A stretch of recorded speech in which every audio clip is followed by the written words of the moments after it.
Radio Tehran, শুরু হচ্ছে বিশ্ব সংবাদ।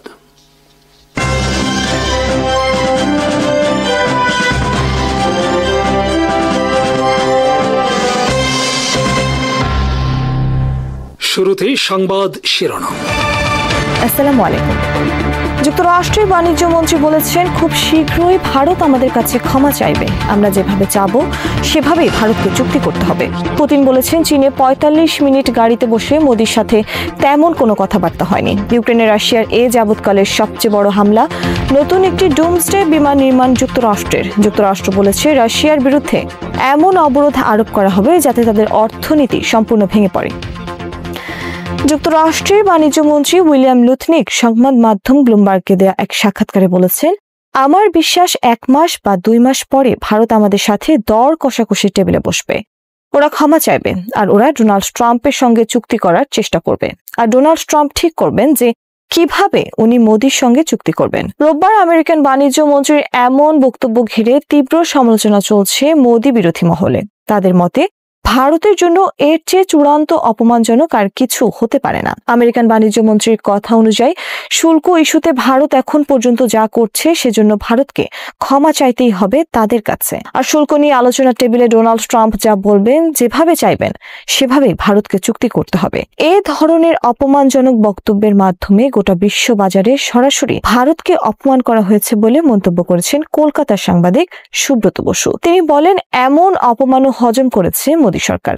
এমন অপমান আর ভারতকে এমন শাসনেরও কোনো জবাব দিচ্ছে না মোদির অফিস বা পররাষ্ট্র মন্ত্রণালয় থেকে। সুব্রত বসু মোদির সরকারের পররাষ্ট্রমন্ত্রীর কঠোর সমালোচনা করে বলেন, রাশিয়া থেকে সস্তায় তেল কিনে লাভবান হচ্ছে আম্বানি সহ গুটি কয়েক কোম্পানি, কিন্তু বিপরীতে যুক্তরাষ্ট্রের ৫০% শুল্ক চাপিয়ে দেওয়া হলো গোটা ভারতবাসীর ওপর। সুব্রত বসু বলেন, ভারতের পররাষ্ট্র মন্ত্রণালয় যা করছে তাতে তারা গোটা বিশ্বে ভারতকে একটি হাসির পাত্রে পরিণত করেছে।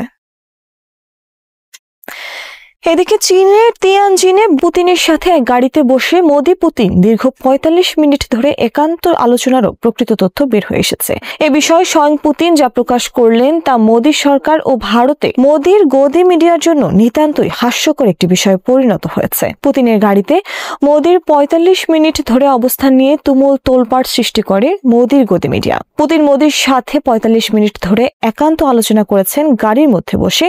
এ খবর ফাঁস হতেই মোদির গদি মিডিয়া তাতে রঙের ড্রাম ঠেলে দিয়ে ঢোল পিটিয়ে সারা বিশ্বকে তাক লাগিয়ে দেওয়ার চেষ্টায় নামে। তারা এর মাধ্যমে মোদি কত বড় গুরুত্বপূর্ণ বিশ্ব নেতা সেটা প্রমাণের চেষ্টা করে। কিন্তু শেষ পর্যন্ত ক্রেমলিনে এক সাংবাদিক সম্মেলনে রাশিয়ার প্রেসিডেন্ট ভ্লাদিমির পুতিন ফাঁস করে দিলেন এই বিষয়ে আসল তথ্য। মোদির সাথে গাড়িতে বসে দীর্ঘ ৪৫ মিনিট ধরে আলোচনা বিষয়ে পুতিনকে প্রশ্ন করেন একজন সাংবাদিক। জবাবে পুতিন বলেন, আমি ভালো ইংরেজি জানি না, ফলে তার সাথে আমার ২-১টি বাক্য বিনিময় ছাড়া আর তেমন কোনো কথা হয়নি। এই বিষয়ে কলকাতার সাংবাদিক সুব্রত বসু বলেছেন, পুতিনের বা ক্রেমলিনের সামাজিক যোগাযোগ মাধ্যমে আতিপাতি করেও কোনো কিছু খুঁজে পাওয়া যায়নি মোদির সাথে তার ৪৫ মিনিট ধরে একান্ত আলোচনা বিষয়ে কোনো তথ্য। যদি সত্যি এত দীর্ঘ সময় ধরে তার সাথে কোনো আলোচনা হতো, তাহলে তো পুতিনেরই তা প্রকাশ করার কথা ছিল আমেরিকাকে ঘায়েল করার জন্য। কিন্তু মোদির গদি মিডিয়ায় এ নিয়ে যখন ঢোল পেটাতে পেটাতে ফাটিয়ে ফেলার উপক্রম, তখনও সরকারের তরফ থেকে সম্পূর্ণ মুখে কুলুপ এঁটে রাখা হয়। ভারতের অনেক বিশ্লেষক বলেছেন, শুল্ক ইস্যুতে মোদি প্রশাসন যেভাবে গোটা ভারতকে বিশ্ব দরবারে হেয় করেছে, তাতে মোদির বিরুদ্ধে ক্ষুব্ধ বর্তমানে প্রতিটি দেশপ্রেমিক জনগণ। সম্ভাবনা আছে ভারতে মোদি পতনের আন্দোলন শুরু হওয়ার। সুব্রত বসু বলেছেন, সর্বশেষ যুক্তরাষ্ট্রের বাণিজ্য মন্ত্রী ভারতকে ক্ষমা চাওয়া নিয়ে যা বলেছেন তাতে প্রতিটি দেশপ্রেমিকের গা পিত্তি জ্বলে যাওয়ার অবস্থা হয়েছে। যুক্তরাষ্ট্রের অর্থমন্ত্রী স্কট বেসেন্ট রোববার বলেছেন, আমরা রাশিয়ার ওপর আরো নিষেধাজ্ঞা আরোপে প্রস্তুত। এর ফলে রাশিয়ার অর্থনীতি সম্পূর্ণ ভেঙে পড়বে এবং তখন পুতিন আলোচনার টেবিলে বসবেন ইউক্রেন যুদ্ধ বন্ধ করা নিয়ে। স্কট বেসেন্ট রোববার সাংবাদিকদের বলেন, যুক্তরাষ্ট্র এবং ইউরোপিয়ান ইউনিয়ন একসাথে রাশিয়ার বিরুদ্ধে অবরোধ আরোপ করলে রাশিয়ার অর্থনীতি আর টিকে থাকতে পারবে না। রাশিয়ার বিরুদ্ধে কঠোর অবরোধ আরোপের জন্য ইউরোপিয়ান ইউনিয়নের সাহায্য চান তিনি। স্কট বেসেন্ট বলেন, বর্তমানে একটি প্রতিযোগিতা চলছে ইউক্রেন আর্মি এবং রাশিয়ান অর্থনীতি কতদিন টিকে থাকতে পারবে তার মধ্যে। খুব দ্রুত সময়ের মধ্যে এই দুটির যে কোনো একটির পতন ঘটবে। যুক্তরাষ্ট্র যদি রাশিয়ার বিরুদ্ধে আরো কঠোর অবরোধ আরোপ করে, তাহলে বিপদ আরো বাড়বে ভারতের। কেবল তাই নয়, স্কট বেসেন্ট রোববার পরিষ্কার করে বলেছে, রাশিয়া থেকে যারা জ্বালানি তেল কিনবে তাদের বিরুদ্ধে আবারও শুল্ক আরোপ করা হতে পারে। যাতে রাশিয়ার অর্থনীতি সম্পূর্ণরূপে বিধ্বস্ত হয়ে পড়ে। ইউক্রেনে এ যাবৎকালের সবচেয়ে বড় হামলা চালিয়েছে রাশিয়া। ইউক্রেন আর্মি জানিয়েছে রোববার রাশিয়া 810টি ড্রোন, 4টি ব্যালিস্টিক মিসাইল ও 9টি ক্রুজ মিসাইলের সাহায্যে হামলা চালিয়েছে ইউক্রেনের বিভিন্ন অঞ্চলে। এর মধ্যে 54টি ড্রোন ও 9টি মিসাইল ইউক্রেনের বিভিন্ন স্থাপনায় আঘাত করেছে। বাকি ড্রোন ও মিসাইল আকাশে প্রতিহত করা হয়েছে। সিএনএন সহ বিভিন্ন গণমাধ্যমের খবরে বলা হয়েছে 2022 সালে যুদ্ধ শুরুর পর রাশিয়া একসাথে এত সংখ্যক ড্রোনের সাহায্যে এর আগে আর হামলা চালায়নি ইউক্রেনে। রোববার রাশিয়া প্রথমবারের মতো হামলা চালিয়েছে ইউক্রেনের রাজধানী কিয়েভে গুরুত্বপূর্ণ একটি সরকারি ভবনে। কিয়েভের স্বাধীনতা চত্বরে মন্ত্রী পরিষদ ভবনের হামলার পর আগুন ধরে যায়। রোববারের হামলায় বেশ কয়েকজন ইউক্রেনিয়ান নিহত হয়েছে বলে দাবি করেছে ইউক্রেন। বিবিসির বিশ্লেষণে বলা হয়েছে যুক্তরাষ্ট্রের প্রেসিডেন্ট ডোনাল্ড ট্রাম্পের সাথে রাশিয়ার প্রেসিডেন্ট ভ্লাদিমির পুতিনের যখন শান্তি আলোচনা চলছে তখন এ ধরনের হামলার ফলে শান্তি আলোচনার ভবিষ্যৎ নিয়ে প্রশ্ন দেখা দিয়েছে। তবে ইউক্রেন প্রায় প্রতিদিন রাশিয়ায় হামলা পরিচালনা করলেও সে বিষয়ে নীরবতা অবলম্বন করে বিবিসি সহ পশ্চিমা বিশ্ব। অপরদিকে ইউক্রেন প্রেসিডেন্ট ভ্লাদিমির জেলেনস্কি রোববার বলেছেন ক্রেমলিন ডোনাল্ড ট্রাম্পকে ব্ল্যাকমেইল করছে। পুতিন যা চাইছেন তার সবই তাকে দিয়ে দিয়েছেন ট্রাম্প। নতুন একটি ডুমসডে প্লেন নির্মাণ করেছে যুক্তরাষ্ট্র। ওয়াইহো রাজ্যে শুরু হয়েছে এর ফ্লাইট টেস্ট।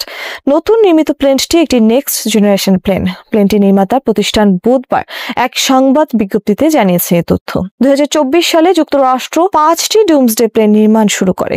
এজন্য $13 বিলিয়ন বরাদ্দ করা হয়েছে। বর্তমানে যুক্তরাষ্ট্রের কাছে 4টি ডুমসডে প্লেন আছে। 2036 সালের মধ্যে নতুন 5টি ডুমসডে প্লেন যুক্ত হবে বহরে। এরপর থেকে অবসরে পাঠানো হবে পুরনো ডুমসডে প্লেনগুলো। যুক্তরাষ্ট্র ও রাশিয়ার মধ্যে সম্ভাব্য পারমাণবিক যুদ্ধ সামনে রেখে উভয় দেশ নির্মাণ করেছে ডুমসডে প্লেন। পারমাণবিক যুদ্ধে যদি গোটা পৃথিবী ধ্বংসের উপক্রম হয় তাহলে প্রেসিডেন্ট ও সামরিক বেসামরিক উচ্চ পদস্থ কর্মকর্তারা যেন আকাশে নিরাপদে অবস্থান করতে পারে সেজন্য নির্মাণ করা হয়েছে এসব ডুমসডে প্লেন। এসব প্লেনে রয়েছে আকাশে অবস্থান করে যুদ্ধ পরিচালনার কমান্ড অ্যান্ড কন্ট্রোল সেন্টার। আকাশে বসে বোতাম টিপে চালানো যাবে। পারমাণবিক হামলায় এমন সব প্রযুক্তি রয়েছে এসব বিমানে। পুনঃজ্বালানি সংগ্রহ করে অনির্দিষ্ট কাল পর্যন্ত এসব বিমান আকাশে অবস্থান করতে সক্ষম। রাশিয়ার কাছে কয়টি ডুমসডে প্লেন আছে তা অজানা, তবে বর্তমানে নতুন 2টি ডুমসডে প্লেন নির্মাণাধীন রয়েছে রাশিয়ার। সুপ্রিয় দর্শক, আপনাদের সবাইকে স্বাগত জানাচ্ছি ইরান রেডিও বাংলার নিয়মিত আয়োজন মুখোমুখি অনুষ্ঠানে। আপনাদের সাথে আছি আমি শাহাদাত হোসেন। আমাদের আজকের অতিথি আন্তর্জাতিক সম্পর্ক বিশ্লেষক, কবি ও সাংবাদিক শাকিল মাহমুদ। আপনাকে স্বাগত জানাচ্ছি আমাদের অনুষ্ঠানে। কেমন আছেন? ধন্যবাদ শাহাদাত। আলহামদুলিল্লাহ আমি ভালো আছি এবং বিশেষ করে ইরান রেডিও বাংলার দর্শক শ্রোতা যারা এই মুহূর্তে দেখছেন আমাকে, সবাইকে শুভেচ্ছা। এবং আমি শুরুতেই বলে নিতে চাই যে আমি একজন বাংলা ভাষার লেখক হিসেবে এবং আন্তর্জাতিক রাজনীতি নিয়ে কাজ করি সেই হিসেবে বাংলাদেশের মানুষ স্বভাবতই ইরানকে ভালোবাসে। বিশেষ করে ইরান হচ্ছে কবিতার শহর। ইরানে অনেক বিখ্যাত কবির জন্ম হয়েছে। বাংলাদেশের মানুষ স্বভাবতই হচ্ছে যুদ্ধবিরোধী, যে কোনো ধরনের যুদ্ধ, আগ্রাসন। কারণ আমাদের এই দেশটির জন্মই হয়েছে একটি যুদ্ধের ভিতর দিয়ে এবং এখনও সেই পুনর্গঠন, সেই যুদ্ধ সেটা চলছে। তো আমরা সবসময় যুদ্ধবিরোধী বাংলাদেশের মানুষ, সেই হিসেবে আমরা ইরান বাংলা রেডিওরা আছেন সবাই আরো মানে রক্তিম শুভেচ্ছা জানাই বাংলাদেশের। আপনাকে ধন্যবাদ। আমরা আজকে শুরুতেই ইরান এবং ইসরায়েলে যে সাম্প্রতিক সময়ে ঘটে যাওয়া 12 দিনের যুদ্ধ, সে বিষয় নিয়ে একটু শুরুতে আলোচনা করতে চাই আপনার কাছ থেকে।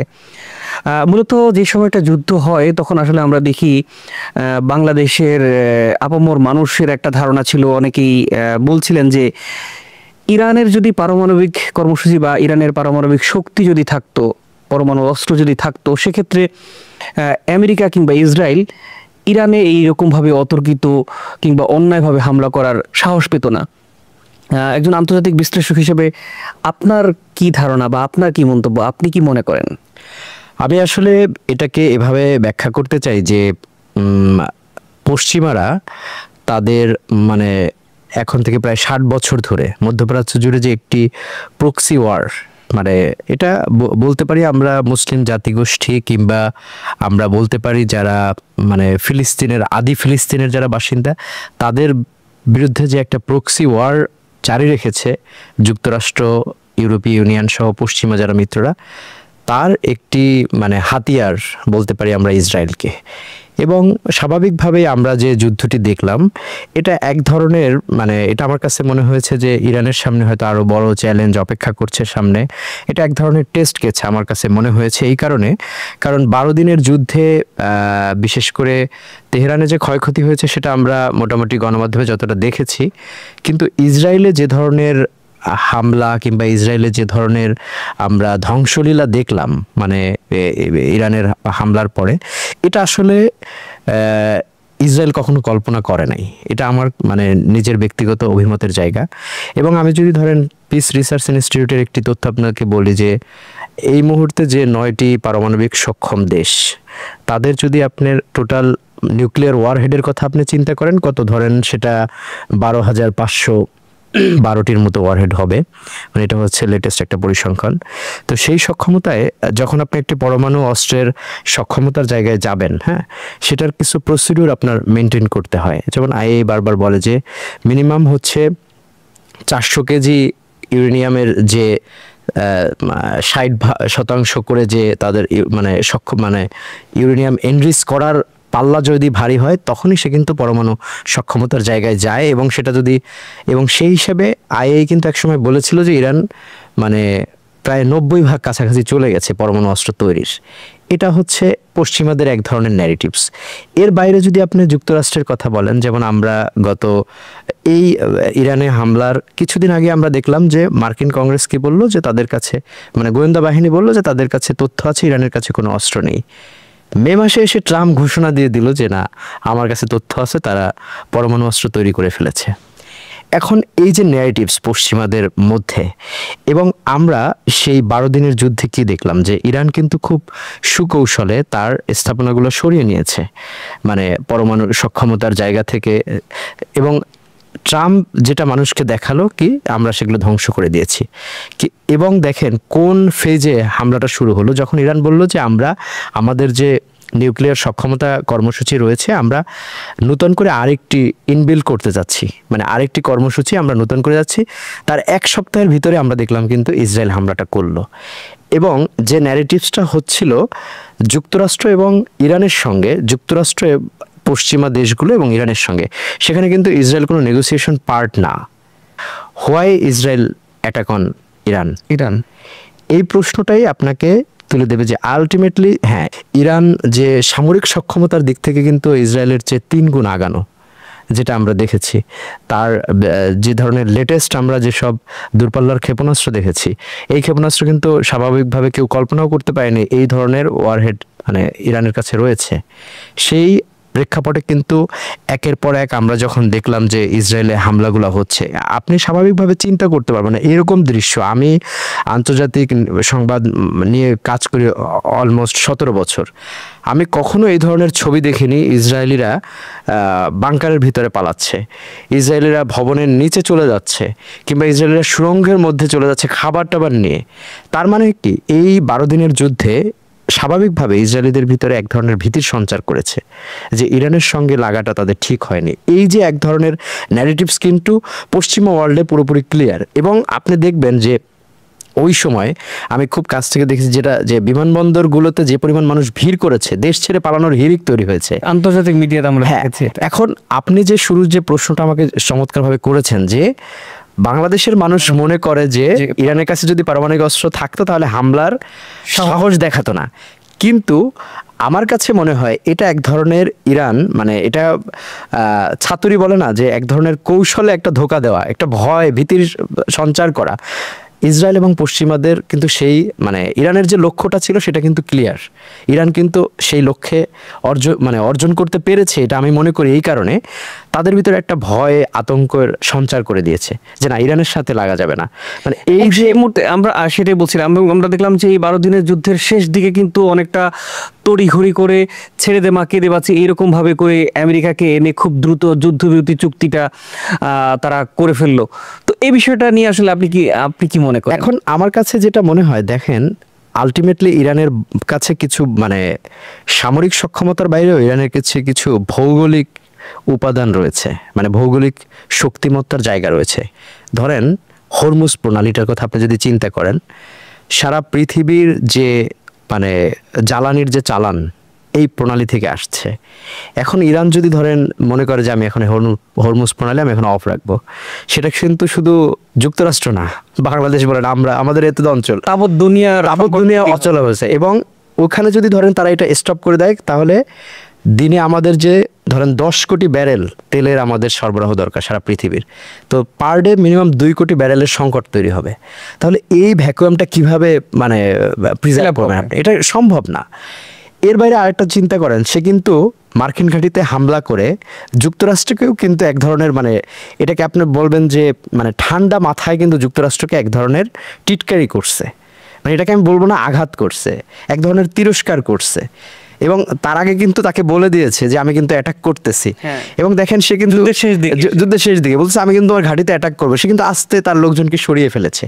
তাহলে এই ধরনের মানে ইন্টারন্যাশনাল ডিপ্লোমেসির জায়গায় কিছু শর্ট টার্ম আছে, যেটা কিন্তু অলরেডি মানে সেই কার্ডটা ইরান প্লে করে দিয়েছে যুক্তরাষ্ট্রের জন্য।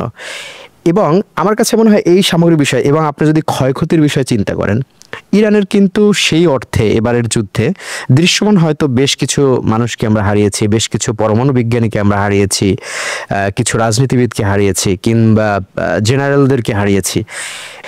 সো এটা ইরানের জন্য এক ধরনের মানে কষ্টের জায়গা তৈরি হয়েছে। বাট আপনি যদি উল্টো চিত্র ভাবেন যে আসলে তেল আবিব নিয়ে সাধারণ মানুষের কি ধারণা ছিল যে তেল আবিবকে কোনোভাবেই আসলে ধ্বংসস্তূপে পরিণত করা সম্ভব হবে না, কিন্তু আমরা সেটা দেখেছি। কিন্তু এর বাইরে আপনি চিন্তা করেন ওদের যে অহংকারের একটা জায়গা ছিল আয়রন ডোম, আমরা কি দেখলাম যখন সেই মানে এমন ভাবে এক একটা ওরা কিন্তু সাইরেন বাজারও সময় পায়নি, যে একটা সাইরেন বাজার একটা মানুষ সতর্ক হবে সেই সময়টাও কিন্তু দেওয়া হয়নি। মুহুর্মুহু যেভাবে ক্ষেপণাস্ত্রগুলা মানে পড়েছে তেল আবিবে, এটা কিন্তু একেবারে ইসরায়েল কখনো কল্পনা করে। কিন্তু এই মাঝেও আমরা একটা জিনিস দেখলাম যে আরব রাষ্ট্রগুলোর এক ধরনের দ্বিচারিতা। এই যুদ্ধটা কিন্তু মানে কে আপনার শত্রু কে আপনার মিত্র, হ্যাঁ, কে আপনার মানে মুসলিম ভ্রাতৃত্বের বোধ যদি চিন্তা করেন, কোন দেশ আপনার রিয়েল বন্ধু সেটাও কিন্তু ক্লিয়ার হয়ে গেছে এই যুদ্ধে। এবং মধ্যপ্রাচ্যের যে অনেক সমীকরণ, এই 12 দিনের ভিতরে অনেক ধরনের সমীকরণ কিন্তু চলে আসছে। যে কনফ্লিক্টটা মিডল ইস্ট জুড়ে আমেরিকা ক্রিয়েট করেছে, ইসরায়েল ক্রিয়েট করেছে, কি তাদের একটা বড় চিন্তার জায়গা ছিল যে গ্রেটার ইসরায়েল রাষ্ট্র। আমরা সেই যদি 2014-15 কথা চিন্তা করি, ইরাক সিরিয়া ওই অঞ্চলকে কেন্দ্র করে যে এক ধরনের মানে টেরোরিজম স্পন্সরশিপ যেটা হলো, মানে রিলিজিয়াস টেরোরিজমের স্পন্সরশিপ যেটা করেছে, এবং এটার পিছনে কিন্তু ইসরায়েল এবং আমেরিকা দায়ী, এবং সেটা কিন্তু এখন প্রমাণিত। এবং আপনি যদি সেই আইসিসের সময়, তখন আপনি তখন টেলিভিশনে সাংবাদিকতা করেছেন, তখন কিন্তু প্রতিনিয়ত আমরাও সংবাদ করেছি সেই আইসিসের যে উত্থান মধ্যপ্রাচ্য জুড়ে ওই অঞ্চলটায়, এবং তাদের কিন্তু মূল প্রিন্সিপালটা ছিল আজকে সেই 10 বছর পরে 2025-এ এসে আমরা আলোচনা করছি যে এটা কিন্তু ইসরায়েলের একটা ফেইলার প্রজেক্ট ছিল আইসিস। এবং এই সারাকে সে হচ্ছে কিন্তু আইসিসের একটা প্রোডাক্ট, সে কিন্তু এক্স আল কায়দা। সে আজকে দেখেন বা এই পুরো মধ্যপ্রাচ্য জুড়ে যে নানা সমীকরণ চলছে, আমরা হয়তো ভাবছিলাম যে সে দায়িত্ব নেওয়ার পরে হয়তো ইরানের জন্য এক ধরনের পজিটিভ বিষয় হবে, ফিলিস্তিনিদের জন্য এক ধরনের সুখবর হবে, কিন্তু আদতে কিন্তু সেটা না। এই সারাকে কিন্তু ক্ষমতায় বসালো ইসরায়েল, আমেরিকাই। তাহলে দেখেন মধ্যপ্রাচ্যের এই যে ন্যারেটিভস আপনি যখন আলোচনায় আনবেন যে আসলে কি ঘটছে, ইরান কেন সবার শত্রু হয়ে গেল, কেন? কারণ ইরান মধ্যপ্রাচ্যের স্থিতিশীলতা চায়, আর মধ্যপ্রাচ্যের স্থিতিশীলতার জন্য সবার আগে ইসরায়েলকে আপনার নিয়ন্ত্রণ করতে হবে, এবং স্বাধীন ফিলিস্তিন রাষ্ট্র দরকার। এবং আজকে এত বছর ধরে ইরান যে কাজটা করে যাচ্ছে, ইরান কিন্তু বারবার বলে আসতেছে যে আমরা ফিলিস্তিনিদের সাথে আছি। ইরান কিন্তু একবারের জন্য বলে নাই আমি পিএলওর সাথে আছি কিংবা আমি হামাসের সাথে আছি। ইরান কিন্তু সবসময় ইরানের ভাষাই হচ্ছে যে আমি ফিলিস্তিনিদের সাথে আছি। এখন মধ্যপ্রাচ্য জুড়ে তাহলে ফিলিস্তিনকে ধ্বংস করার জন্য কাকে দরকার? আমার বেশ কিছু ইনিশিয়েটিভ দরকার। সেই ইনিশিয়েটিভটা আমার কাকে দিয়ে করতে হবে? আমার কখনো সংযুক্ত আরব আমিরাতকে দিয়ে করতে হবে, কখনো আমার বাহরাইনকে দিয়ে করতে হবে, কখনো আমার জর্ডানকে দিয়ে করতে হবে, আর মিশর তো সবার আগে থেকে বেইমানি করে বসে আছে। তাহলে এই যে মধ্যপ্রাচ্যের যে সমীকরণটা চলছে এখন পর্যন্ত যেটা চলছে, এর ভিতরে একমাত্র কে নেতৃত্ব দিচ্ছে? ইরান। তাহলে কে এখন এই যারা হচ্ছে যে রাষ্ট্রগুলা প্রতিনিয়ত মুসলিমদের বিরুদ্ধে দাঁড়িয়েছে, ফিলিস্তিনিদের বিরুদ্ধে দাঁড়িয়েছে, যারা কিসের জন্য? তারা তাদের নিজেদের অস্তিত্ব টিকিয়ে রাখার জন্য। সৌদি আরব তার স্বার্থে চিন্তা করছে, জর্ডান তার স্বার্থ চিন্তা করছে, মিশর তার স্বার্থ চিন্তা করছে। এরা কিন্তু কেউই স্বাধীন ফিলিস্তিনিদের প্রশ্নে কিংবা ফিলিস্তিনিদের স্বাধীনতার প্রশ্নে কেউ কিন্তু একবারও কথা বলেনি। কে কথা বলেছে বারবার? ইরান। তাহলে কাকে আপনার নিয়ন্ত্রণ করতে হবে? ইরানকে। এবং এই অভিযান ইরানকে যে বারবার, এবং আপনি দেখেন 2023-এর 7ই অক্টোবর যখন ইসরায়েল এবং হামাসের ভিতরে যখন নতুন করে উত্তেজনাটা শুরু হলো, যখন হামাসের গেরিলারা গিয়ে একযোগে হামলা চালালো ইসরায়েলে, তার ওই সময় এক সপ্তাহ যেতে না যেতেই প্রথম একটি ক্ষেপণাস্ত্র অ্যাটাক করা কোথায় করলো? ইরানে। তাহলে এটা কেন? এই ক্ষেপণাস্ত্র হামলাটা কেন?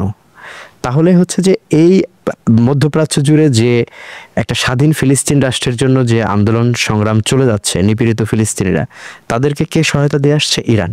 তাহলে ইরান আমার জাতশত্রু, ইরানকে ধ্বংস করে দাও। এটা স্বাভাবিকভাবেই আন্তর্জাতিক রাজনীতি বলেন কিংবা পশ্চিমাদের ম্যানিফেস্টোর জায়গা থেকে বলেন, দিন যত যাবে ইরান ইসরায়েলের মানে উত্তপ্ত পরিস্থিতি আরও বাড়বে আমার কাছে মনে হয়। কারণ এখন আলটিমেটলি যে ট্রাম্প যে পলিসিতে যাচ্ছে, সেখানে ফিলিস্তিন রাষ্ট্র বলে কিছু এখন আর নেই, অবশিষ্ট নেই। হয়তো আপনার আলোচনায় এই বিষয়টা আরও আসবে। যে আচ্ছা, আমরা এই বিষয়টা নিয়ে একটু কথা বলতে চাই। সেটি হচ্ছে যে এখন তো অনেক দিন হয়েছে যুদ্ধটা বন্ধ রয়েছে। আমরা দেখেছি তড়িঘড়ি করে শেষ সময়ে আমেরিকার মধ্যস্থতা যুদ্ধবিরতি হয়েছে, এখন যুদ্ধবিরতি চলছে। কিন্তু আমরা ইতিহাস যদি দেখি যে আসলে ইতিহাসে বেশ কয়েকবারই ইসরায়েল তাদের যে যুদ্ধবিরতি যে চুক্তি সেটি লঙ্ঘন করেছে, সেটি বারবার করেছে, হিজবুল্লাহর সাথে করেছে, আমরা দেখেছি। তো ইরানের সাথে যে যুদ্ধবিরতি চলছে, আপনি কি মনে করেন এটি কার্যকর হবে? আমরা কি আগামী দিনে হঠাৎ করে আগের মতো ইরানে আবার অতর্কিত হামলা চালানোর এরকম কি কোনো আশঙ্কা আছে কিনা, আপনি কি মনে করেন? একটি বিষয় আমার কাছে মনে হয়েছে যে এই যে তাদের নেগোসিয়েশনটা হলো, এটা আসলে এক ধরনের আপনি মানে চুক্তি কিংবা ট্রিটির জায়গায় যদি বলেন, সেটা ভিন্ন আলোচনা। যেমন ধরেন 6 জাতির সঙ্গে ইরানের যে পরমাণু চুক্তি নিয়ে যে আলোচনা, এটা এক ধরনের। কিন্তু এই যে যুদ্ধের যে আলোচনাটা বলছেন, এটা কিন্তু আলটিমেটলি ওই অর্থে লিখিত কোনো মানে অ্যাকর্ড হয়নি। হ্যাঁ, হয়নি। এক্স্যাক্টলি। সো এই সংখ্যাটা কিন্তু থেকে যায়, যে কোনো সময় যে কোনো মুহূর্তে এই যুদ্ধ শুরু হয়ে যেতে পারে। এবং এই যুদ্ধ যদি শুরু হয়, সবার আগে কিন্তু আক্রান্ত হবে, আপনার ধরেই রাখতে হবে, এবার কিন্তু আমেরিকা আক্রান্ত হবে। কি কারণে? কারণ হচ্ছে ইরান তার অস্তিত্বের স্বার্থেই আমেরিকার যারা মানে অ্যালাই রয়েছে তাদেরকে কিন্তু ইরান শান্তিতে থাকতে দেবে না। এবং আপনাকে আমি আরেকটা জিনিস বলি, ইউরোপীয় ইউনিয়ন এবং ইউএসএ তারা কিন্তু সবসময় এক ধরনের কথা বলে আসতেছে যে ইরানের কাছে পরমাণু অস্ত্র রয়েছে। আর আপনি যদি অন্য আইএ এর কথা বলেন, আইএ কিন্তু একবারের জন্য বলে নাই যে তারা ইরানের কাছে পরমাণু সক্ষমতার মানে প্রমাণ পেয়েছে, এই কথা কিন্তু একবারও আইএই বলে নাই। কিন্তু এই ন্যারেটিভসটা কে ছড়িয়েছে? পশ্চিমারা। এবং সেই জায়গায় যদি আপনি আরেকটা জিনিস, আপনার ধরেন নিউক্লিয়ার ওয়ারহেড তৈরির আগে যে আপনার যে কনভার্সন ফ্যাসিলিটি দরকার, সেটা কিন্তু আইএ রিপোর্টে কোথাও কিন্তু নাই যে ইরানের সেই কনভার্সন ফ্যাসিলিটি এখন পর্যন্ত হয়নি। তাহলে কোন ভিত্তিতে বলা হচ্ছে যে ইরানের পরমাণু অস্ত্র রয়েছে? আর এই যে নতুন করে যুদ্ধ যদি আপনার শুরু হয়, সেই যুদ্ধের আপনার যদি মানে আপনি ভয়াবহতা আপনি যদি চিন্তা করে দেখেন, আমরা জুনে কি দেখলাম যে ইরানের যে সর্বোচ্চ যে পরিষদ গার্ডিয়ান কাউন্সিল, তারা কি করে দিল যে আমরা আইএর সহযোগিতা স্থগিত করে দিল। এবং এটা কিন্তু যখন এই যুদ্ধ বন্ধের কয়েকদিন আগের ঘটনা, গার্ডিয়ান কাউন্সিল কিন্তু স্পষ্ট করে বলে দিল যে আমরা আমরা শর্ত মানি না। এরপরে আপনার কি আসলো? ধরেন এই পর্যন্ত যদি আপনি চিন্তা করে দেখেন যে ইরানের যে মানে দূরপাল্লার ক্ষেপণাস্ত্রের যে নিষেধাজ্ঞা নিয়ে আমরা একটা আলোচনা চলছে এখন কিন্তু মানে পশ্চিমারা, যুক্তরাষ্ট্র সহ পশ্চিমারা যেটা চাচ্ছে যে এতদিন কি ছিল যে ইরান তার শান্তিপূর্ণ পরমাণু কর্মসূচি চালাবে। ইরান কিন্তু এটা বারবার বলে আসতেছে যে আমাদের কর্মসূচি শান্তিপূর্ণ।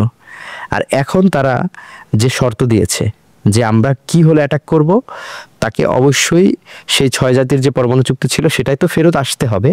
এরপরে বেশ কিছু তারা শর্ত দিয়ে দিয়েছে।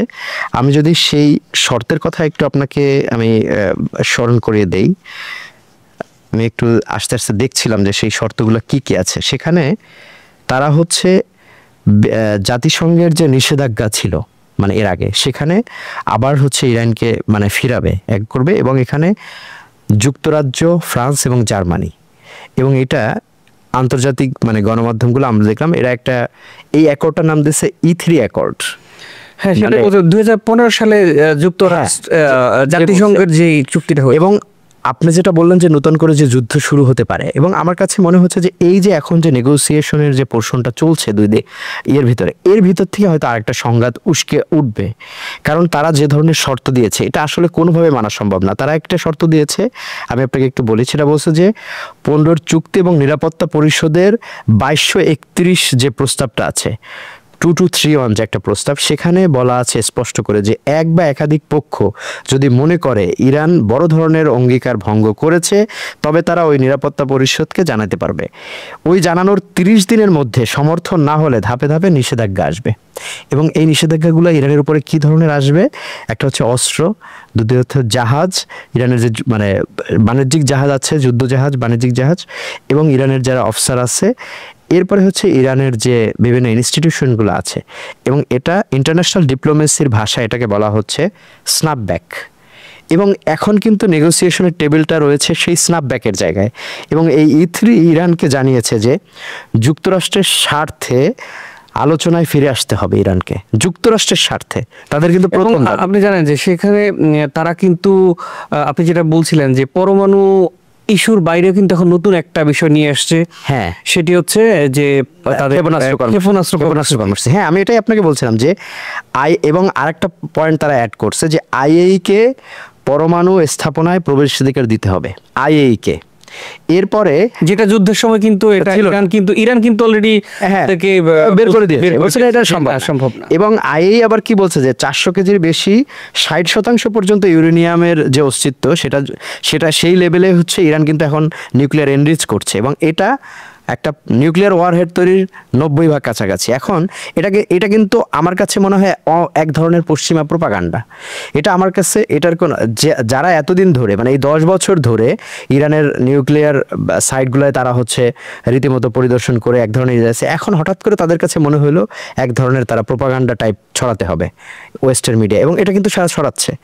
তো আমি যেটা E3 প্রশ্নে আপনাকে আরেকটা বললাম যে এটা যদি আলটিমেটলি ইরান না মানে, সেক্ষেত্রে কী কী চ্যালেঞ্জ আসতে পারে ইরানের জন্য, এবং সেই চ্যালেঞ্জগুলো যদি ইরান অ্যাকসেপ্ট না করে তাহলেই কিন্তু যুদ্ধ অবশ্যম্ভাবী। এবং সেটা আমার কাছে মনে হয়েছে ফার্স্ট যেটা হবে যে তেল গ্যাসে ক্ষেত্রে নতুন এক ধরনের বিনিয়োগের নিষেধাজ্ঞা দিবে পশ্চিমারা। এবং আপনি এটা ভালো করে জানেন যে ইরানের মানে রাষ্ট্র পরিচালনা থেকে শুরু করে মূল বিষয়টা কমার্শিয়াল জায়গাটা কিন্তু অনেকটা নিয়ন্ত্রণ করে হচ্ছে IRGCর উপরেও তারা কিন্তু নিষেধাজ্ঞা দেবে। এবং এদের আরেকটা প্রস্তাব আছে ওখানে, আমি ওই জাতিসংঘের যে প্রস্তাবগুলো আমি আস্তে আস্তে একটু দেখছিলাম, সেখানে একটা জায়গায় বলা আছে 1696 নম্বর যে প্রস্তাব, সেখানে বলা আছে যে সেই প্রস্তাব পুনর্বহাল করতে হবে, এবং তাতে বলা হচ্ছে ইরানকে ইউরেনিয়াম সমৃদ্ধকরণ পুরোপুরি বন্ধ করতে বাধ্য থাকতে হইবে। মানে আমি লিগ্যাল টার্মটা আপনাকে বললাম, তারা যে ধরনের অ্যাকর্ড নিয়ে আসছে সেখানে লিগ্যাল টার্ম মানে ইউরেনিয়াম সমৃদ্ধকরণ পুরোপুরি বন্ধ করিতে হইবে। এখন ইরান এতদিন কি বলে আসছে যে আমরা শান্তিপূর্ণভাবে, এখন ধাপে ধাপে তারা যেসব শর্ত চাপিয়ে দিচ্ছে তার মানে কি যে আপনাকে টোটালি শান্তিপূর্ণও করতে দিবে না, তাহলে কি দাঁড়াবে? এবং আরেকটা বিষয় আপনি চিন্তা করেন, ইরানের এখন যে সাউথ পারে যেটা আছে গ্যাস ক্ষেত্র, সেটা কিন্তু মানে সেখান থেকে কিন্তু বড় একটা ওদের হচ্ছে পাওয়ার সাপ্লাই আসে, মানে বিদ্যুতের সাপ্লাই, এবং সেই কেন্দ্রের হচ্ছে প্রায় 2/3 মানে 64 জ্বালানির যোগান দেয় কিন্তু এই সাউথ পারে গ্যাস ক্ষেত্র। এবং এটা কি হবে যখন ইন্টারন্যাশনালি এমবার্গোটা আসবে ইরানের উপরে, তখন কি হবে? এটা কিন্তু বিদ্যুৎ সংকট আরো বাড়বে ইরানের জন্য, যখন আপনার এই পাওয়ার আসলে সামনে একটা বড় সংকট তৈরি হওয়ার সম্ভাবনা আসলে আমরা দেখতে পাচ্ছি। আচ্ছা, যদি যুদ্ধ আসলে লেগেই যায়, আপনি কাকে এগিয়ে রাখবেন? আর যদি বলি সামরিক সক্ষমতার দিক থেকে ইরান কিংবা ইসরায়েল, সে বিষয়টা নিয়ে একটু আমরা ছোট্ট করে আপনার কাছে জানতে চাই। আচ্ছা, আমি সামরিক সক্ষমতার বিষয়টা বলছেনই তো? জি, মানে কে হ্যাঁ, এটা আমি একটু তার আগে আমি একটু বলি আপনাকে। সেটা হচ্ছে ধরেন এখনকার যে ইরানের যে রিজার্ভ ফোর্স, যদি আপনি চিন্তা করেন সামরিক সক্ষমতা, কিন্তু আমি শুরুতে আপনাকে বলেছি যে ইরান কিন্তু ন্যাচারালি কিন্তু এগিয়ে আছে, ন্যাচারালি এগিয়ে। এবং আরেকটি জিনিস দেখেন, ইরান কিন্তু ভৌগোলিকভাবে এমন একটি সুবিধাজনকভাবে ইরানের যে অবস্থানটা ভৌগোলিকভাবে পাহাড়, তারপরে এপাশে সমুদ্র, তার যে ভৌগোলিক জায়গায়, এখানে কিন্তু যে কোনো রাষ্ট্র, আমেরিকা কিন্তু ডিরেক্ট এসে অ্যাটাক করতে পারবে না, তার কিন্তু ওই ঘাঁটি হয়ে যে কোনো হয়ে আসতে হবে। তাহলে ইরানকে আপনি নির্মূল করা কিন্তু এত সহজ না। আপনি যদি তার রিজার্ভ ফোর্সের কথা চিন্তা করেন, কিংবা তার মানে আর্মস ইয়ের কথা চিন্তা করেন, ধরেন এমন এমন ক্ষেপণাস্ত্র আছে যেটা আর কারো কাছে নাই। গ্লোবাল ফায়ার যে পাওয়ার ইন্ডেক্স যেটা আছে, তার মধ্যে ইসরায়েলের চেয়ে তারা 3 গুণ এগিয়ে আছে, কিন্তু সামরিক 3 গুণ এগোনো সামরিক সক্ষমতায়। এবং ওয়ার্ল্ডের যদি আপনাকে একটা পরিসংখ্যান দেই, যে ওয়ার্ল্ডের সক্ষমতার জায়গায় সামরিক সক্ষমতা ইরান কিন্তু এখন 14, আর ইসরায়েলের অবস্থান কিন্তু 17 ওয়ার্ল্ডের, যদি আপনি জায়গায় দেখি। এরপরে আপনি যদি দূরপাল্লার ক্ষেপণাস্ত্রের কথা চিন্তা করেন, ইরানের কাছে যে ধরনের ক্ষেপণাস্ত্র এখন মজুদ রয়েছে, আমি শুরুতেই বলেছি যে এই ধরনের ক্ষেপণাস্ত্র কিন্তু ওদের কাছে নেই, ঠিক আছে। ইরানের কাছে প্রায় মোটামুটি বলা যায় যে 42 এর মতো এক ধরনের আমি পরিসংখ্যান পেয়েছি।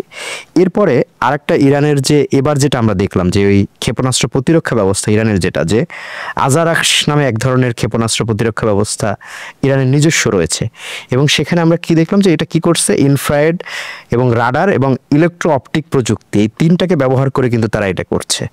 তার মানে ওইদিকে যদি আপনি ইসরায়েলকে চিন্তা করেন, তার আয়রন ডোম, সেই আয়রন ডোমের এগেনস্টে কিন্তু ইরান কিন্তু নিজস্বভাবে একটা প্রযুক্তি দাঁড় করিয়ে ফেলেছে এর মধ্যে।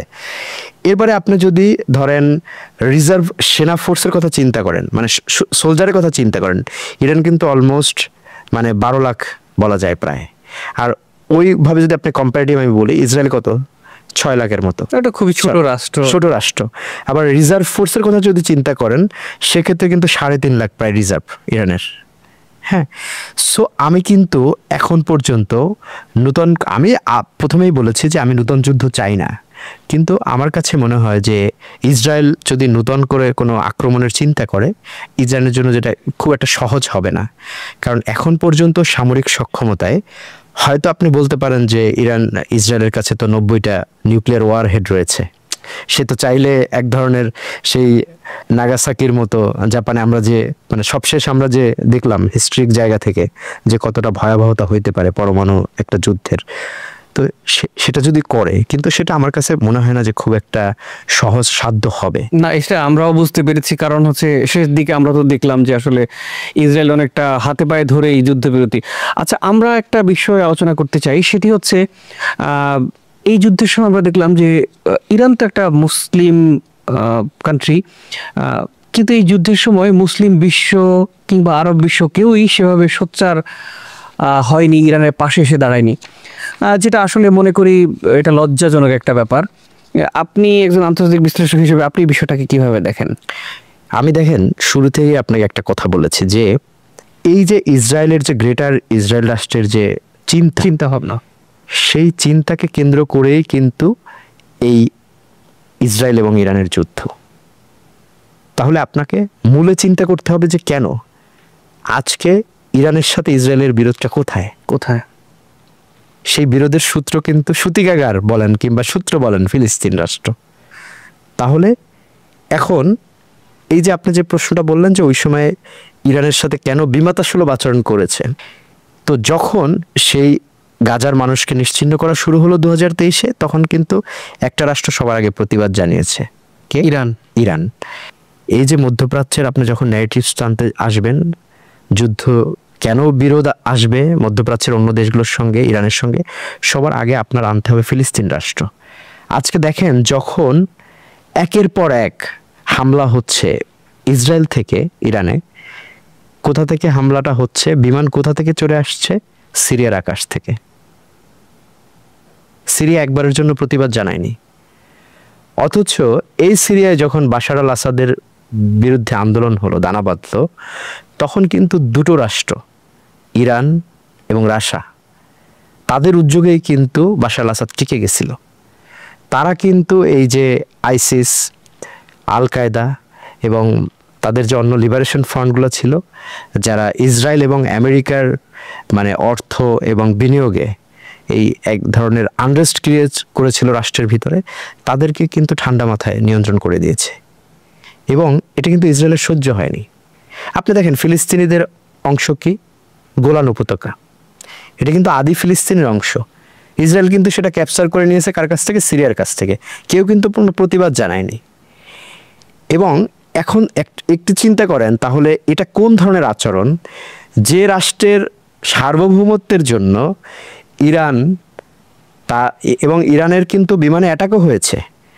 যখন বাশার আল আসাদকে সহায়তার জন্য ইরান হামলা করেছে তখন ইরানের 2-3টা ফাইটার জেট কিন্তু বিধ্বস্ত হয়েছে ইসরায়েলি হামলায়। এবং এটাও একটা ইন্টারেস্টিং জায়গা আপনাকে বলে রাখি, বাশার আল আসাদকে সহায়তার জন্য অভিযান চালাচ্ছে ইরান, রাশা, আর সেই বিমানে হামলা করছে কে? ইসরায়েল। তাহলে মধ্যপ্রাচ্যের এটা হচ্ছে একবারে আমি যদি আপনাকে বলি যে মালা গাঁথার মতো বিষয়টা।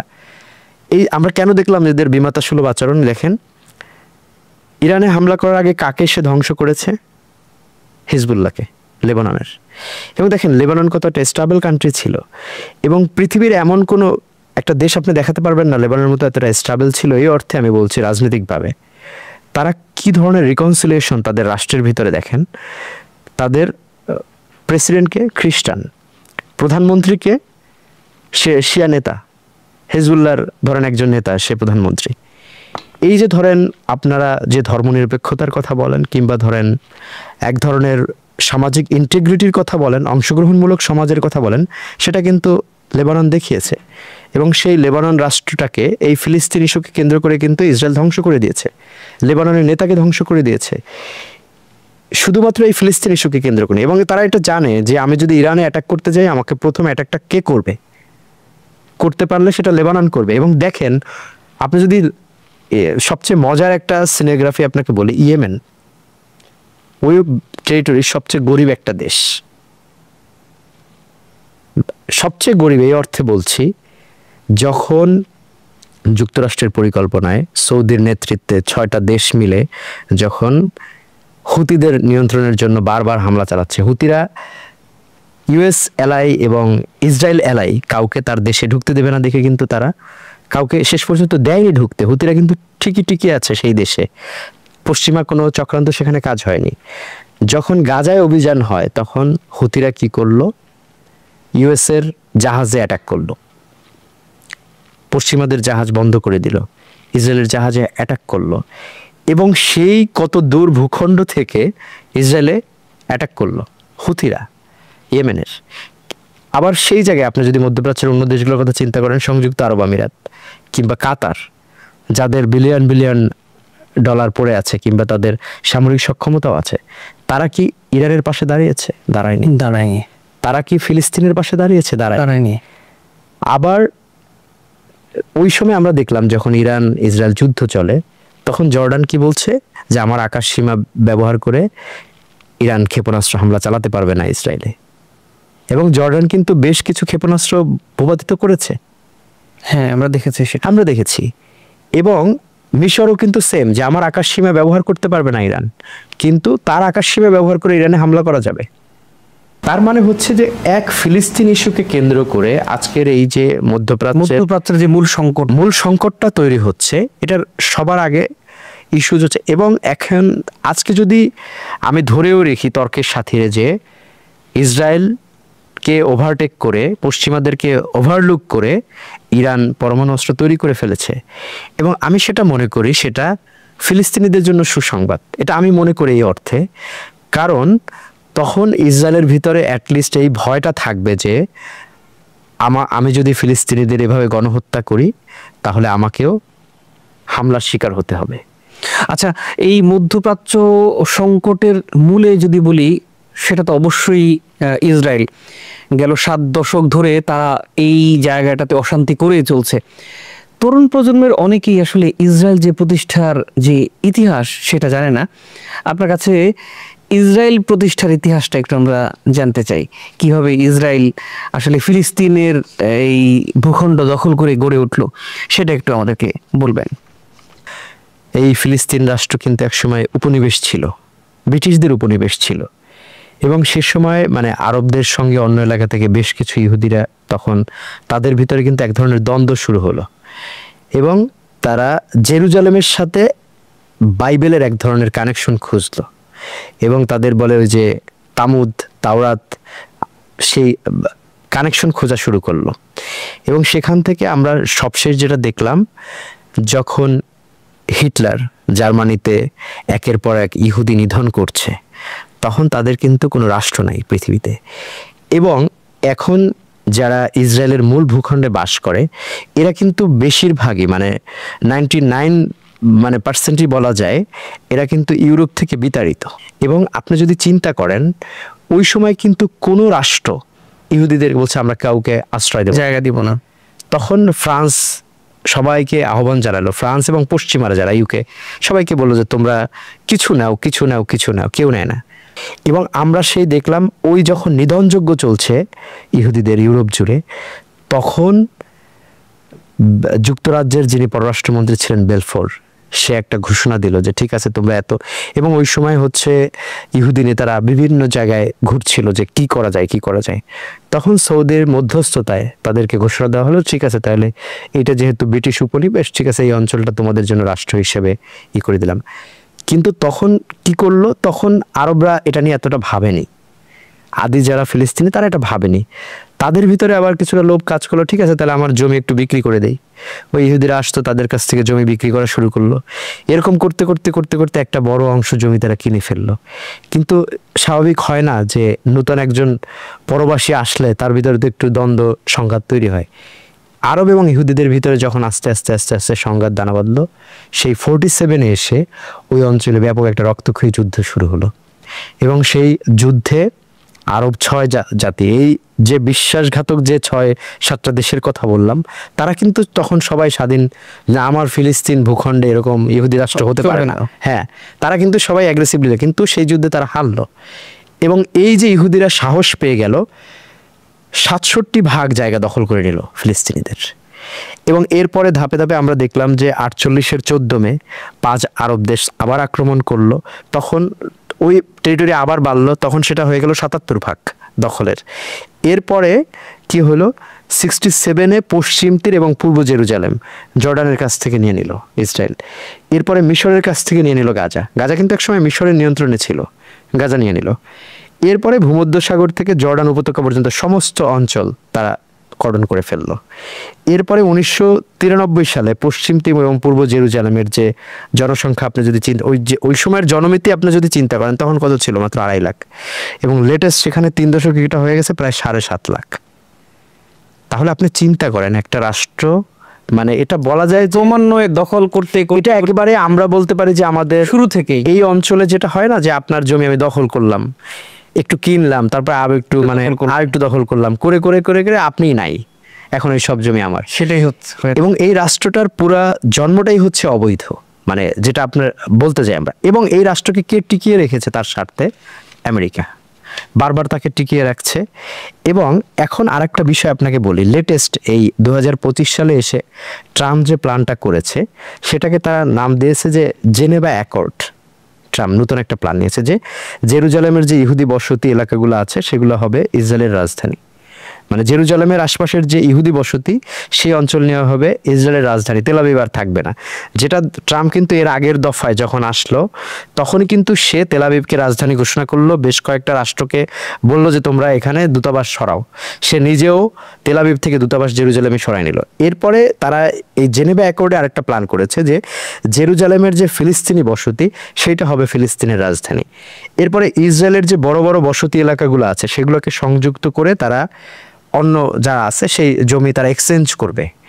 এবং ফিলিস্তিনি নিরাপত্তা বাহিনীর পাশাপাশি তারা আরেকটা বহুজাতিক বাহিনী ফিলিস্তিনের গড়বে, এবং সেটা হচ্ছে ফিলিস্তিনের সঙ্গে জর্ডান মিশর সীমান্ত ক্রসিং এবং বিমান এবং সমুদ্র বন্দরগুলো, এগুলো সমস্ত কিছু পর্যবেক্ষণ করবে। এটা হচ্ছে ট্রাম্পের নেক্সট প্ল্যান, যে গাজা যখন তারা পুরোপুরি নিয়ন্ত্রণে নিয়ে ফেলবে।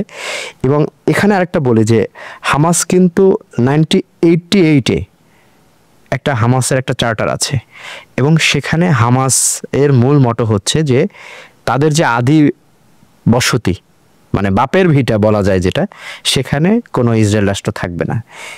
এই শব্দের কারণেই যে ওই হামাস চার্টার যেটা 1988, এটা যেহেতু ইসরায়েল জেনেছে, তাহলে কি করতে হবে, এখন হামাসকে পুরোপুরি নিশ্চিহ্ন করে দিতে হবে। এবং এই যে দেখেন 2023-এর 7 অক্টোবর থেকে যে অভিযান থেকে শুরু করে এবছরের জুন পর্যন্ত ইরানের সঙ্গে যে ইসরায়েলের বিরোধ সবই কিন্তু একই সূত্রে গাঁথা। আপনি কোনো কিছু কোনটার সাথে কিন্তু আলাদা করতে পারবেন না। ইরানে হামলাটা হলো কবে? জুন মাসে। মে মাসে সিরিয়ার যে নূতন যে রাষ্ট্রপ্রধান সারাহ, তার সঙ্গে কিন্তু ট্রাম্প বৈঠক করেছে এবং তার সাথে যে লিয়াজল লাইনটা হচ্ছে যে তারা যে ইব্রাহিম অ্যাকর্ডের কথা আপনারা নিশ্চয়ই শুনেছেন। না, আমরা সেটাই বলছিলাম যে এই ইব্রাহিম অ্যাকর্ড, হ্যাঁ, এটা নিয়ে একটু জানতে চাই। এটা নিয়েই আমি আলোচনা করছি যে এই যে সিরিয়ার যে পোর্শনটা সেটা শেষ হয়েছে, এই মানে সিরিয়ার সঙ্গে এসে ইব্রাহিম অ্যাকর্ডের লাস্ট আপডেটটা এসেছে। এখন ইব্রাহিম অ্যাকর্ডটা যদি একটু পিছন ফিরে তাকাই, তারা এখন যেমন আমি ইউরোপে ছিলাম ধরেন 2 বছর, তো ওখানকার বিশ্ববিদ্যালয়গুলি দেখলাম যে ইন্টার রিলিজিয়াস ফোরাম বলে একটা কনসেপ্ট গ্রো করেছে। কি?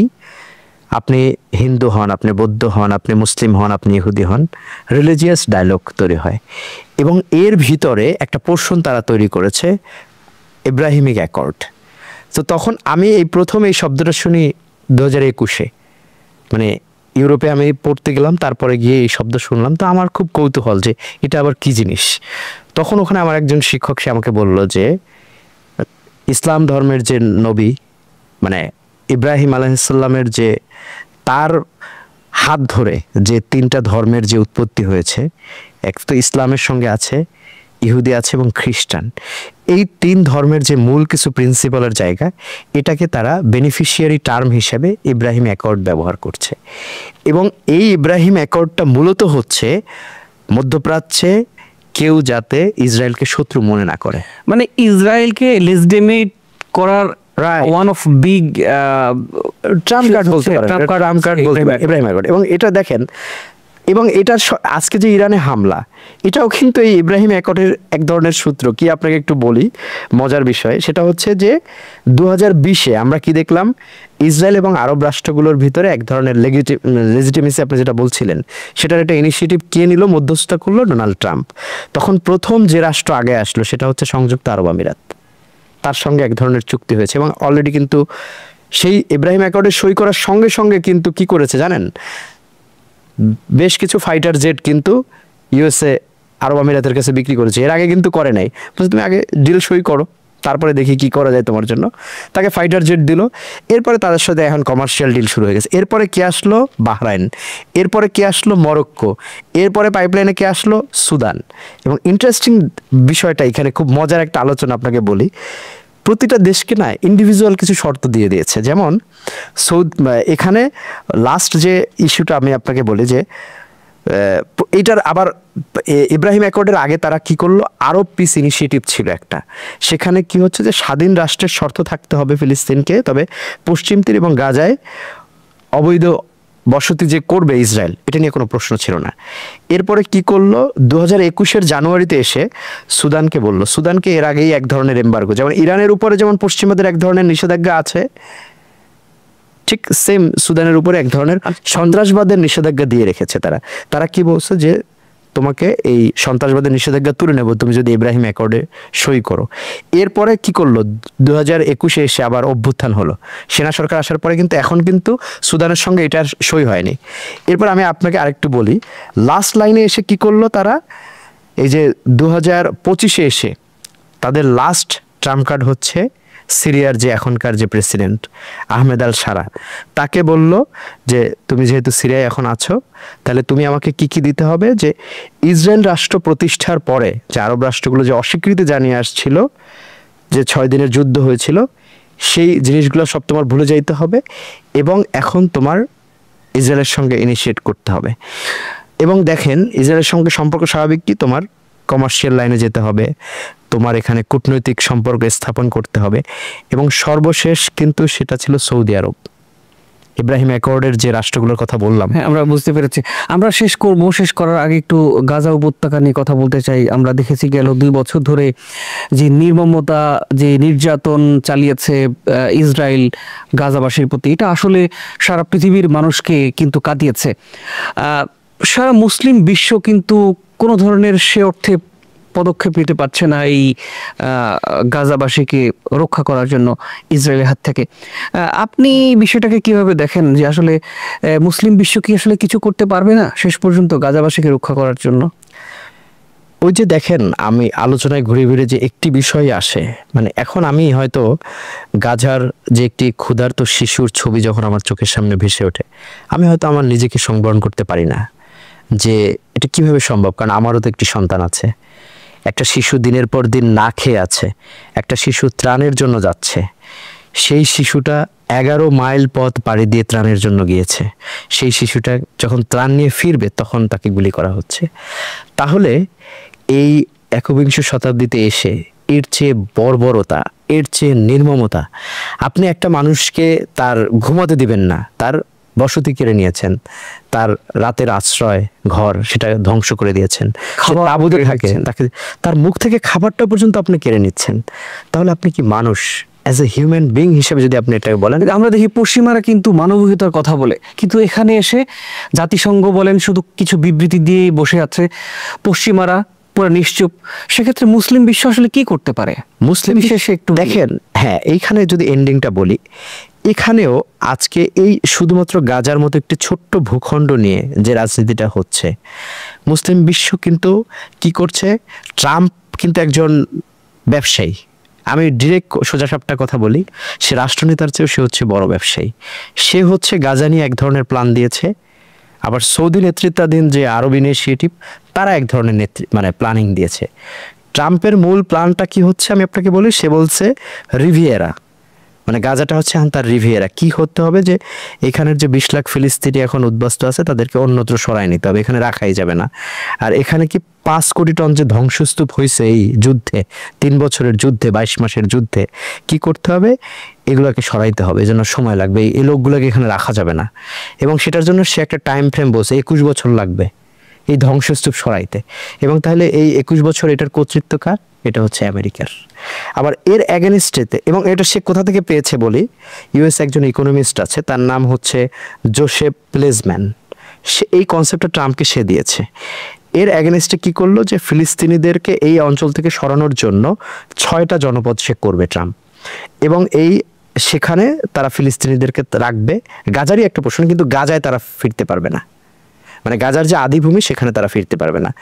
সেম ইনিশিয়েটিভ কি করলো 21শে ফেব্রুয়ারি 2025 আমরা দেখলাম মিশরে 7টা আরব দেশ তারা একটা প্ল্যান করলো যে গাজাকে আমরা এখন পুনর্গঠন করতে হবে। হ্যাঁ, কি করতে হবে, তারা $53 বিলিয়ন একটা ফান্ড রেজের জন্য বললো যে এই ইস্যুসগুলো লাগবে। এবং সে কি বাট তারা একটা পজিটিভ জায়গা বলছে যে না, ফিলিস্তিনিরা এখন যেখানে আছে সেখানেই তাদেরকে রাখবো, মানে তাদেরকে ঘরবাড়ি থেকে বিতাড়িত করা যাবে না। এটা আমি এই অর্থে পজিটিভ বলছি যে দিন শেষে তার ভিতরে হয়তো যদি একটু হিউম্যানিটি জাগ্রত হয়। আমাদেরকে আজকে শেষ করতে হবে, আমরা যদি এক লাইনে একটু আপনি বলেন। এক লাইনে আমি শুধু বলি যে আমি চাই ফিলিস্তিন স্বাধীন হোক। আমি একজন স্বাধীন দেশের নাগরিক হিসেবে যে সুযোগ সুবিধা পাই, আমি চাই ফিলিস্তিন সেই স্বাধীন হোক। কারণ আমার কাছে, আমি যখন টেলিভিশনে পুরোপুরি কাজ করেছি, প্রচুর ফিলিস্তিনি ভিজুয়াল সাংবাদিকের সাথে আমার টাচ কন্টাক্ট হতো, তারা আমাকে বারবার বলতো আমরা বাঁচতে চাই, তোমরা যেভাবে বাঁচতে চাও আমরা সেভাবে বাঁচতে চাই। তো আমি সেই কথাটা দিয়ে শেষ করব যে আমরা চাই যে ফিলিস্তিন এই যে 100 বছর ধরে এক ধরনের যন্ত্রণাদায়ক ইতিহাস ক্যারি করে বেড়াচ্ছে, এই যুদ্ধ সংঘাত বন্ধ হোক, ফিলিস্তিন একটি স্বাধীন রাষ্ট্র মাথা উঁচু করে দাঁড়াক, এবং ইরান এই মধ্যপ্রাচ্যের যারা যারা বিশ্বাসঘাতক আছে তাদের এগেনস্টে ইরানের যে সমুচিত জবাব, ইরান হচ্ছে নেতৃত্বের জায়গায়, সেটা তার সেই রোল অব্যাহত রাখুক। আপনাকে অনেক অনেক ধন্যবাদ জানাচ্ছি শাকিল মাহমুদ, আমাদেরকে সময় দেওয়ার জন্য। আপনাকে অনেক ধন্যবাদ, এবং সেই সঙ্গে ইরান বাংলা রেডিওর যারা দর্শক শ্রোতা আছেন সবাইকে অনেক ধন্যবাদ। সুপ্রিয় দর্শক, আজ এ পর্যন্তই। ভালো থাকুন, সুস্থ থাকুন। দেখা হবে পরের পর্বে অন্য কোনো অতিথির সাথে। আন্তরিক অনুরোধ চ্যানেলটি সাবস্ক্রাইব করার। আল্লাহ হাফেজ। শ্রোতা বন্ধুরা, বিশ্ব সংবাদে এই ছিল আমাদের সর্বশেষ আয়োজন। সঙ্গে থাকার জন্য আপনাদের সবাইকে অসংখ্য ধন্যবাদ।